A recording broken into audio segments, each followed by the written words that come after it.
경우에도 저번주에 우리가 그거 했었잖아. 당신은 판사입니다. 네. 양형위원회에 있는 영상을 보고 우리가 직접 판사가 돼서 그 사건에 대해서 양형을 내려봤는데 오늘은 1, 2편 뒤에 3, 4편이 더 있어. 그래가지고 그거 보면서 자 그러면은 바로 들어가 보자고. 자, 세 번째 사건이야. 자, 심야에 무단횡단을 하던 보행자를 치고 도주한 뺑소니 운전자를 검거했어. 강남경찰서는 30대 남성 A씨를 도주치상 혐의로 불구속 입건해 조사하고 있다고 밝혔다. A씨는 지난 3일 밤 12시 10분경 강남의 한 교차로에서 승용차를 몰고 가다 무단횡단하던 20대 여성 B씨를 친 뒤 그대로 달아난 혐의를 받고 있다. 피해자 B씨는 사고로 무릎 골절 등 전치 8주의 상해를 입은 것으로 전해졌다.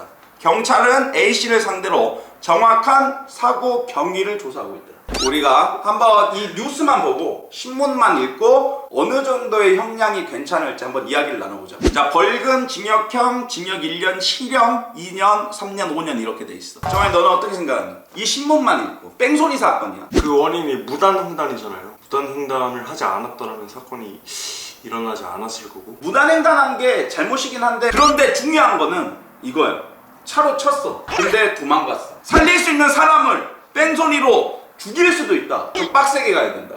뺑소니 같은 경우에는 징역형 집행유예인데 나는 2년에다가 집행유예 2년. 그럼 저는 집행유예 똑같이 3년에 3년 항상. 네네네. 오케이, 그러면은 우리가 진짜 사건 영상을 보고 네. 한번 다시 결정을 해보자.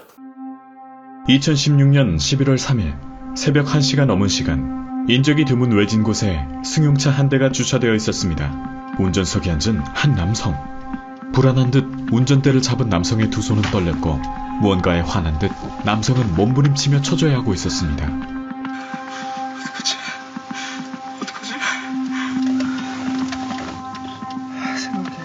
생각해 박상수.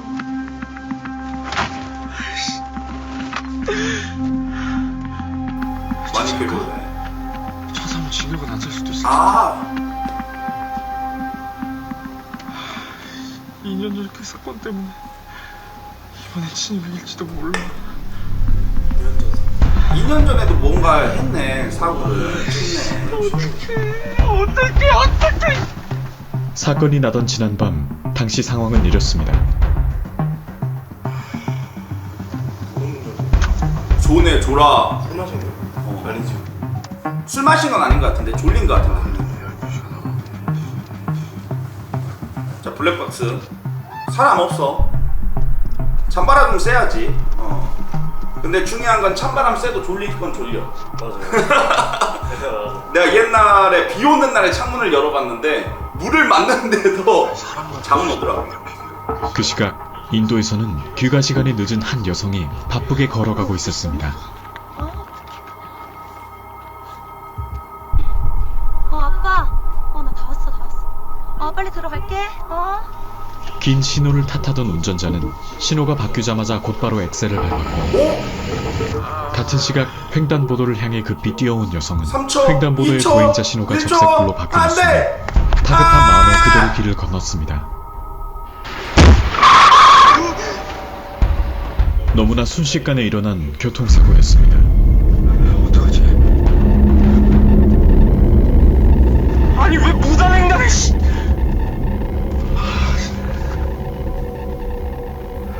고민해. 아무도 본 사람이 없으니까. 살아있어. 살아있다. 갑작스러운 사고에 어쩔 줄 몰라하는 운전자. 그런데 잠시 갈등하던 그가 내린 결정은 안타깝게도 도주였고 그는 스스로 교통사고 도주치상 범죄자의 길로 들어섰습니다. 도망갔어. 그러니까 사람이 살아있는 걸 봤으면은 병원으로 가야 되는데. 특정 범죄 가중 처벌 등에 관한 법률 제5조의 3, 제1항, 제2호. 자, 도로교통법 제2조에 규정된 자동차, 원동기, 자전거의 교통으로 인하여 형법 제268조의 죄를 범한 해당 차량의 운전자가 피해를 구하는 등 도로교통법 제54조 1항에 따른 조치를 하지 아니하고 도주한 경우에는 각 호의 구분에 따라 가중처벌을 한다. 그러니까 도망친 경우에 가중처벌이야. 피해자를 상해에 이르게 한 경우에는 1년 이상의 유기징역 또는 500만 원 이상 3천만 원 이하의 벌금에 처한다. 자, 그러니까 상해 이르게 한 경우는 이거고 도망친 경우엔 여기에다가 가중처벌이 가는 거야. 네. 자, 우리가 이제 그러면 검사와 변호사의 이제 법정 공방을 보고 이제 다시 선택을 합니다. 우리가 판사가 돼서.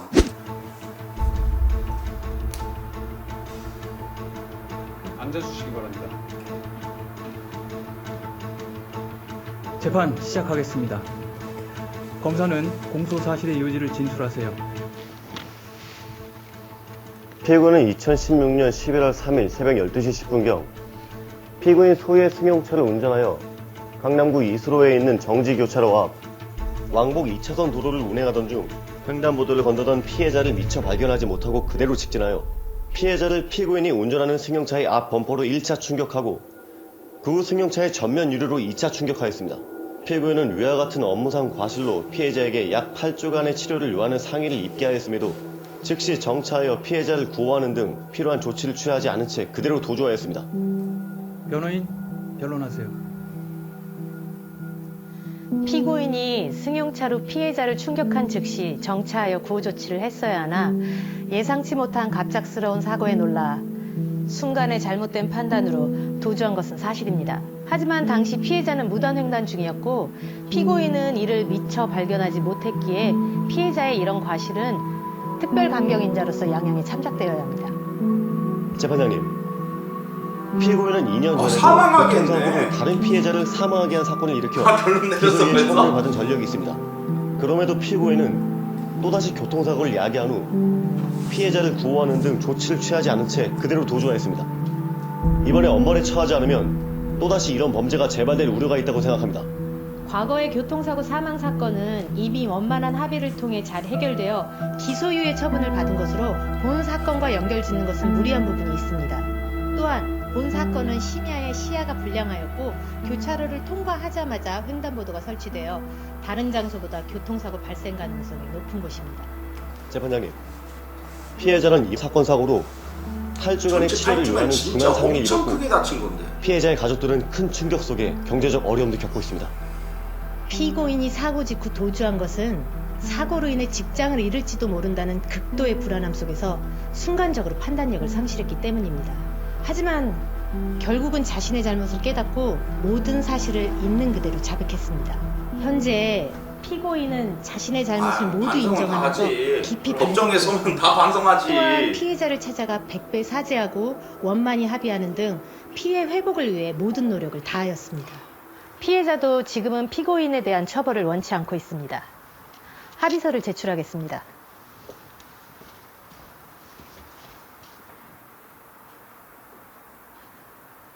일단 합의는 했어. 피해자랑. 피해자는 했는데 검사, 자, 양형에 대한 최종 의견 말씀하세요. 피고인은 운전상 과실로 피해자에게 약 8주간의 치료를 요하는 중한 상해를 입게 하고도 피해자를 구호하는 등 필요한 조치를 취하지 않은 채 그대로 도주하여 죄질이 매우 불량합니다. 이러한 점을 고려하여 피고인을 법정형과 양형 기준의 범위 내에서 엄벌에 처해 주시기 바랍니다. 변호인도 양형에 대한 최종 변론하세요. 이 사건 사고는 피해자가 사고 장소를 무단으로 횡단하던 중 발생한 것으로 피해자에게도 과실이 있습니다. 사고 발생 후 피고인은 순간의 잘못된 판단으로 도주하였으나 경찰 조사에서 자백한 후 깊이 반성하고 있습니다. 피고인은 피해자를 찾아가 진심으로 사죄하고 피해 회복을 위해 적극 노력하여 피해자와 원만히 합의하였고 피해자가 피고인의 처벌을 원치 않고 있는 점 등을 종합적으로 고려하여 최대한 선처하여 주시기 바랍니다. 피고인, 최후 변론하세요. 피고인 최후 변론하세요. 저로 인해 아니 저런 거 한번 해보고 마음도 싶었거든. 상처 입은 피고인 피해자 최후 변론하세요. 정말 죄송한 마음뿐입니다. 야간 운전에 제가 좀 더 주의했었어야 했는데 그러지 못했습니다. 심야 시간이고 지나가는 차도 사람도 없어서 저도 모르게 그만. 저희 죄 깊이 반성하고 있습니다. 염치 없는 줄 알지만 한 가정을 책임지고 가족을 부양해야 하는 가정으로서의 저의 처지를 헤아려 선처해 주시기를 부탁드리겠습니다. 그럼 우리가 이제 법정 공방을 봤으니까 합의서와 이제 반성문을 한번 보면 될 것 같아요. 합의서는 피해자가 합의한 건데 피해자와 가해자 간의 도주치상 사건에 대하여 피해자는 합의금을 지급받고 가해자에 대하여 추후 민형사상 책임을 묻지 않기로 원만히 합의하였습니다. 가해자의 처벌을 원하지 않으며 선처를 바라는 바입니다. 합의를 했네? 합의를 했어. 자, 반성문. 먼저 저의 운전과실로 인해 중한 상해를 입고 고통받으신 피해자분께 진심으로 사죄의 말씀을 드립니다. 잘못했습니다. 사고 후 직장을 잃을지도 모른다는 극도의 불안감 때문에 저도 모르게 그만 피해자를 그대로 두고 도주하는 잘못된 판단을 했습니다. 그날 이후 저의 행동을 얼마나 후회했는지 모릅니다. 제 자신이 부끄럽고 정말 괴로웠습니다. 다시 시간을 그때로 돌릴 수만 있다면 절대 그렇게 행동하지 않겠습니다. 깊이 뉘우치고 반성하고 있습니다. 지난주에 피해자가 입원한 병실에 찾아가 무릎 꿇고 사죄하고 용서를 빌어 무릎 꿇기까지. 감사하게도 피해자와 가족들은 저의 사죄를 받아주셨고 가족까지 처벌을 원하지 않는다는 합의서를 작성해 주셨습니다. 피해자에게 치료비와 위로금을 지급하였고 모든 치료비를 지불하겠습니다. 염치 없는 줄 알지만. 자, 그러면 우리가 한번 얘기를 해보자. 자, 이제 법정 공방까지 봤는데 어떻게 봤을 때 뺑소니를 쳐가지고 나쁜 범죄긴 한데 이제 2년 전에도 사고가 일어났지만 그거는 뭐 기소유예까지 기소할 필요도 없다 라고 된 거고 거기에다 이제 피해자를 찾아가서 합의까지 했다. 그렇기 때문에 개인적으로 징역 2년에 집행유예 2년. 네. 나는 둘. 아까랑 똑같이. 그거는 징역 이제 3년, 가중심. 집행유예 3년 가겠습니다. 징역 아까랑 똑같네. 네. 어떤 결과를 만들어냈는지. 피고인에게 징역 1년을 선고합니다.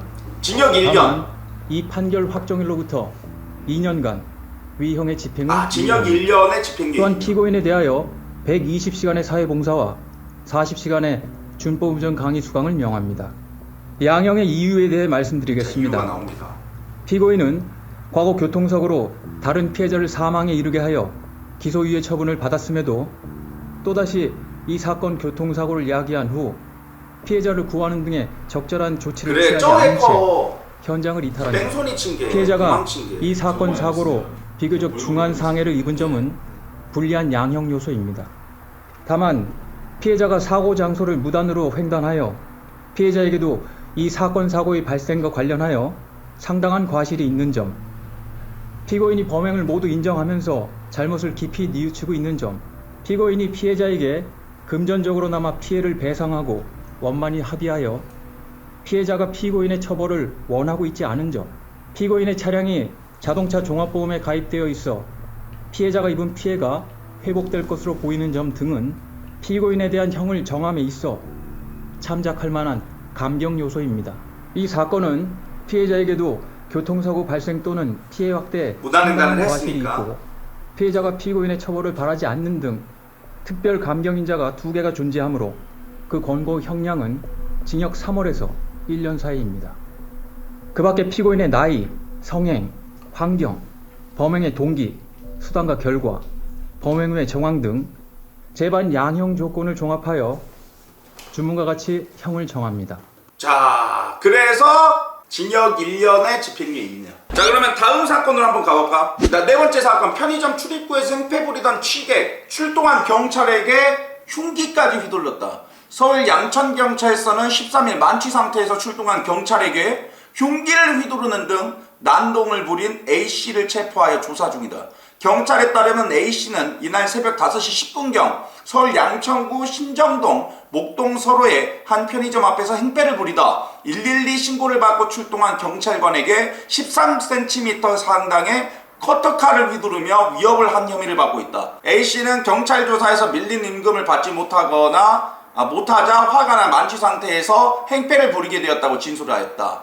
자, 경찰은 A씨를 특수 공무집행 방해죄로 입건하고 구속영장 신청을 검토하고 있다. 자, 한마디로 이거야. 경찰한테 흉기를 휘둘렀어. 자, 이 사건에서 이 뉴스만 보고 이 신문만 보고 정환이는 어떻게 생각하니? 이거는 뭐 참작을 할 만한 것도 없고요. 잘못을 했는데 그 정도를 어느 정도의 그 처벌을 주느냐의 문제 같은데. 나는 개인적으로 이거 같은 경우에는 실형까지 살아야 된다. 네, 저도 실형. 이거는 집행유예가 아니라 이거는 솔직히 말해가지고 흉기를 휘두른 것도 이거는 특수 뭐 폭행 이런 거란 말이야. 그런데 신고를 하고 도착한 경찰에게까지 칼을 휘둘렀다라는 거는 이건 진짜 크게 벌 받아야 돼. 개인적인 사유로 경찰한테 칼을 휘두르면 그건 잘못한 거죠. 싸가지 없는 거지. 아니 절대로 칼을 휘두르면 안 되지. 어떤 이유가 있어가지고 칼을 휘둘러. 그게 근데 6개월 미만이냐 아니면 6개월에서 1년 사이야의 문제 같은데 나는 1년까지 가야 돼. 저는 네 번째. 네 번째 시력 6개월에서 1년이야. 이 사이다. 최대 1년을 줄 수 있어. 저도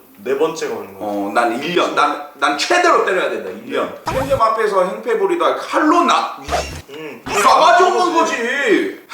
아니 그건 진짜 싸가지 없는 거지. 맞잖아. 예. 경찰이 출동했는데 경찰한테 민중의 지팡이한테 이건 안 된다. 그건 잘못한 거죠. 자 그러면은 사건 영상을 한번 보도록 할까요? 파트타임으로 편의점에서 일하는 지현 씨는 평소와 다름없이 둘이 아니야? 새벽 근무 중이었습니다. 그때 둘이가 이걸 봐야 되는데. 들려왔습니다. 한 취객이 편의점 문 앞에 앉아 편의점 앞에 소주잔을 누가 술채가 하면서 앉아있네. 편의점에서 나가려는 손님도 들어오려는 손님도 모두가 많이 난처한 취했네. 상황이었습니다. 술 많이 취했네. 무서우니까.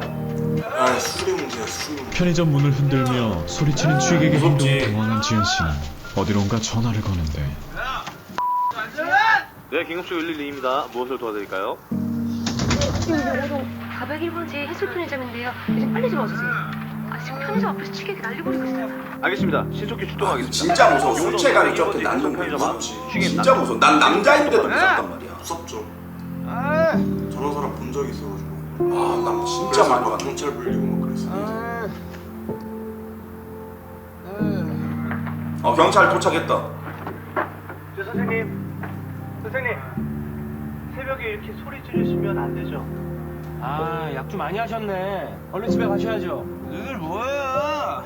아이 내가 세금을 얼마나 많이 내는데 내가 니네를 다 밥 벌어먹게 해준 사람이야. 세금 별로 안 내는 사람들이 저런 말 많이 하더라고. 신고 들어왔어. 뭔 말인지 알지? 세금 진짜 많이 내는 사람은 신경을 안 써요. 맞아요. 저런 말 안 하지. 내가 내 종족을 네, 공무기는 성능인 거잖아. 참견들이야. 술 많이 취했네. 이대로 가면 되지. 이대로 가는 거 아니야? 아저씨, 모셔다 드릴 테니까 집이 어디세요?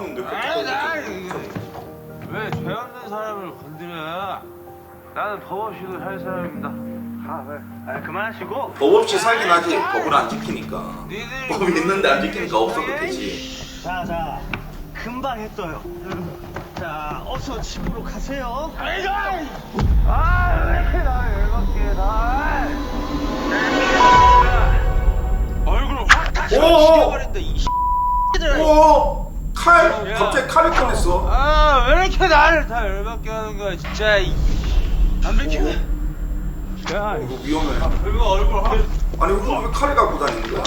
오! 당신을 경찰관에게 제압당했어. 흉기를 휘두른 행위로 특수 공무집행 방해죄 현행범으로 체포합니다. 당신의 묵비권을 행사할 수 있고 변호인을 선임할 수 있으며 지금부터 하는 모든 말은 법정에서 불리하게 작용할 수 단순한 있습니다. 취객의 소동으로 끝날 수 있었던 그날의 사건은 취객이 커터칼을 휘두르는 순간 급박하게 달라지고 있었고 결국 현행범으로 체포되었습니다. 적용할 규정 형법 제144조 제1항 특수공무방해. 일단 뭔가 특수가 붙으면 진짜 이건 빡세다라는 거거든. 단체 또는 다중의 위력을 보이거나 위험한 물건을 휴대하여 제136조, 제138조와 제140조 내지 전조의 죄를 범한 때에는 각 조에 정한 형의 2분의 1까지 가중한다. 이건 가중이야. 특수 공무집행방해니까. 자, 직무를 집행하는 공무원에 대하여 폭행 또는 협박한 자는 5년 이하의 징역 또는 1천만 원의 벌금에 처한다. 근데 자세가 많이 편하네. 진짜 TV 보듯이. 거의 누워있네, 누워있어. 피고인은 2017년 1월 13일 새벽 5시경 서울 용호동 401번지에 있는 해솔 편의점 앞에서 술에 취해 지나가는 행인에게 고함을 치던 중 112 신고를 받고 출동한 용호지구대 소속 경찰관으로부터 귀가할 것을 요구받게 되었습니다. 피고인은 위 경찰관들에게 욕설을 하면서 주머니에 소지하고 있던 위험한 물건인 길이 약 13.3cm의 커터칼을 위 경찰관의 얼굴 앞에 휘두르며 얼굴을 확 그어 죽여버린다고 위협하였습니다. 이로써 피고인은 위험한 물건을 휴대하여 경찰관의 정당한 직무집행을 방해하였습니다. 검사도 지금 화났어. 약간 뭔지 알지? 검사도 화났어. 재판장님, 피고인은 당시 만취 상태로 술에 취해 우발적으로 이 사건 범행을 저질렀음을 고려해 주십시오.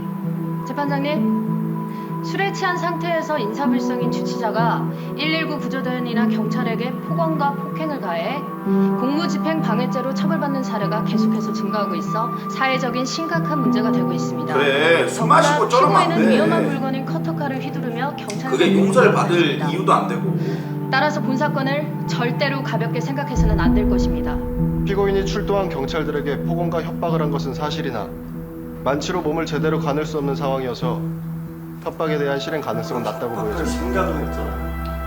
또한 피고인은 그럼. 자신의 죄를 인정하고 깊이 반성하고 있습니다. 피고인은 이미 폭력범죄로 처벌받은 전력이 수에 있고 뭐야, 수에 특히 있네. 진상요네는 상해죄로 징역 6월에 집행유예 1년을 선고받아 이미 선처받은 바가 있습니다.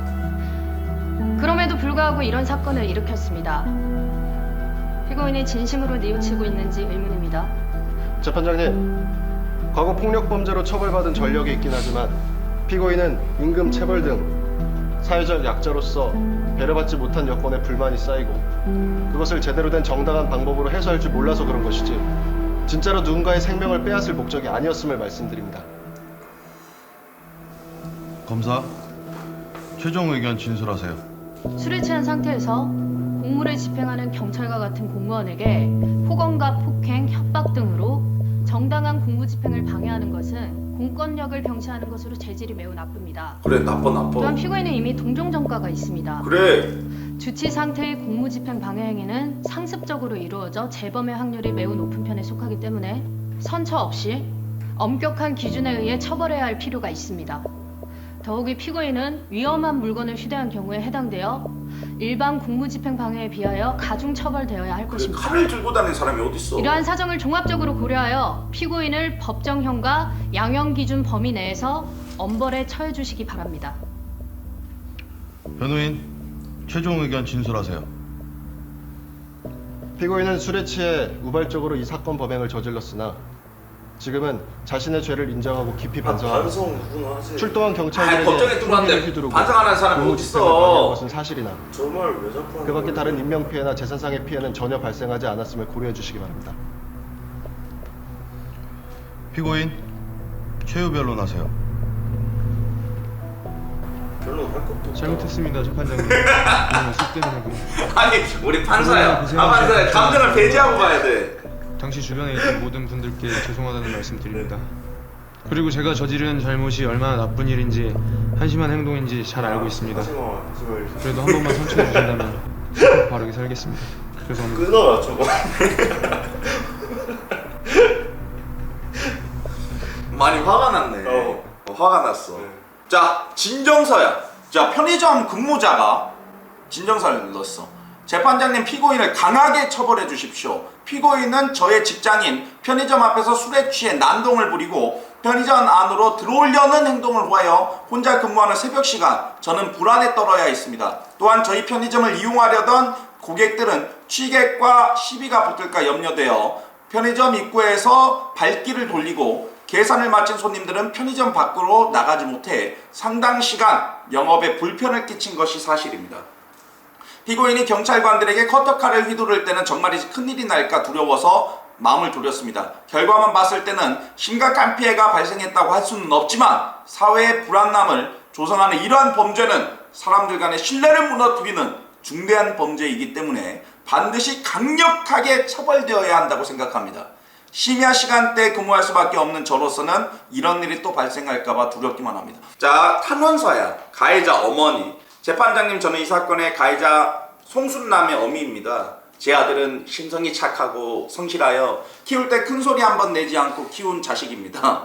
그런 아들이 사회생활을 하면서 믿었던 사람들에게 사기를 당해 경제적으로 어려움도 겪고 회사 사정이 좋지 않다며 월급도 제때 받지 못하는 등 여러 좋지 않은 일들을 겪게 되면서 술에 의존하는 모습을 보였습니다. 그때 강하게 바로잡았더라면 술에 의존하지도 않고 술에 취해 난동을 부리고 폭행을 하는 일들도 일어나지 않았을 텐데 어미로서 그렇지 못한 거에 대해서 굉장히 후회하고 마음이 아픕니다. 밤낮으로 고생하는 경찰관 분들께 이런 일을 겪게 해서 대단히 죄송합니다. 너그러운 마음으로 선처를 베풀어 주시기 바랍니다. 자, 그럼 우리가 이제 양형을 한번 결정해 볼 거야. 정환이가 먼저 한다면? 저 징역 18개월. 나는 징역 2년. 왜냐하면은 그 전에도 이런 범죄를 많이 일으켰어. 계속 술 마셔가지고 범죄를 일으키는 사람들은 거기에다가 경찰을 봤는데 칼까지 휘두른다? 이런 사람들은 진짜 이번에 좀 2년까지 살아야 된다. 확실한 건 근데 집행유예는 힘들 것 같아. 아, 집행유예는 절대 난 생각도 안 했어. 진짜 그 뭐 가해자의 어머니가 마음이 아프긴 하지만은 나는 징역 2년, 너는 징역 6개월. 자, 한 1년 반. 1년 반. 자, 어떠한 요소가 당신의 선고에 중요한 영향을 주었습니까? 나는 가중 세 번째는 들어가고요. 일단 반복적 범행. 네, 그건 그리고 위험한 물건을 휴대한 경우. 개인적으로 궁금한 게 왜 커터칼을 들고 다녀? 그러니까요. 아니 나는 제일 신기한 게 왜 주머니에서 커터칼이 나오냐라는 거야. 그러니까. 위험한 물건을 아니 커터칼을 들고 다닐 이유가 없잖아. 술 마시는데. 내 말이. 나한테 위협을 강하거나 하면은 칼로 찌르겠다라는 생각이거든. 심성 착한 애가 평소에 커터칼을. 그 말이 안 돼. 심정 착한 사람이 칼을 들고 다녀? 말이 안 되잖아. 징역 1년에 처한다. 이거 압수된 커터칼 한 개를 피고인으로부터 몰수한다. 저 사람은 깜방 가서 군생. 양형의 이유에 대해 말씀드리겠습니다. 아, 군생활을? 피고인이 이 사건 범행을 모두 인정하면서 잘못을 반성하고 있고 사람에 대한 피고인이 술에 취하여 우발적으로 이 사건 범행을 저지른 점은 인정됩니다. 그러나 국가의 법 질서를 확립하고 공권력 경시 풍조를 근절하기 위해서는 이 사건과 같은 공무집행 방해의 범행은 엄히 처벌할 필요가 있고 과거 피고인이 폭력범죄로 처벌받은 전력이 있는 점은 피고인에게 불리한 양형 요소입니다. 그래, 이건 집행유예는 이 절대 사건은 생각도 안 했어. 위험한 물건을 휴대한 경우라는 특별 가중 인자가 있어 공무집행 방해 유형의 가중 영역에 해당하고 그 형량 범위는 징역 1년에서 4년 사이입니다. 그 밖에 피고인의 나이, 성행, 환경, 범행의 동기, 수단과 결과, 범행 후의 정황 등 재반 양형 조건을 종합하여 주문과 같이 형을 정합니다. 우리가 어떻게 보면 방송으로 봐서 막 2년 때려버리고 1년만 6개월 때려버리고 하는 거지, 우리가 진짜 판사가 돼서 어떻게 보면 사람 인생을 좌지우지하는 거잖아. 맞죠. 그 정도의 책임감을 가져야 되기 때문에. 아, 근데 나는 마지막 사건 같은 경우에 아, 이것까지 말을 하는구나. 커터칼 하나를 몰수한다. 아니 나는 이런 그냥 나는 몰수하는 줄 알았는데, 아 그러니까 그런 사소한 것까지 다 법정에서 결정을 하는구나. 그럼요. 저 오늘 이렇게 또 이제 양형면 해가지고 해봤는데 어땠니? 재밌었습니다. 또 이제 이거 말고도 또 여러 가지 사건들이 있거든. 그런 것도 이제 우리가 기회가 된다면 또 이제 보면서 이렇게 배워보는 시간을 가져보자고. 좋습니다. 오늘 수고했어. 좋았습니다.